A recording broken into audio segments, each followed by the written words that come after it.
tu vois, tu es ici aussi pour parler de David Lynch au Festival de Neuchâtel. C'est la raison pour laquelle on m'a invité. Exactement.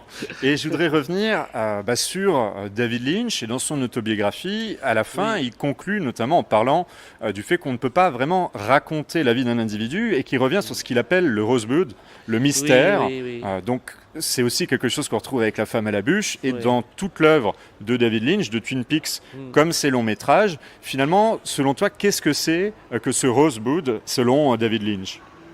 Ah. Je te prépare à ta Oui, oui, conférence. oui, bah oui. Non, mais c'est vrai, c'est marrant. Il y a très peu d'occurrences de Orson Welles dans la parole de Lynch. Pourtant, c'est sans doute le cinéaste auquel son destin m'a fait le plus penser, à savoir que c'est quelqu'un qui était un mythe vivant, mais qu'on a empêché de faire des films toute sa vie.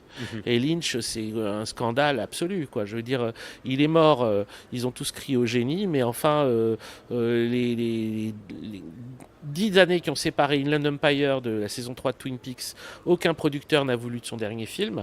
Antelopes Don't Run No More, on ne sait pas ce qu'il y a dedans, quoi, ce scénario. Puis le scénario de sa série pour Netflix, Netflix n'a rien voulu en faire, Wisteria ou Unrecorded Night.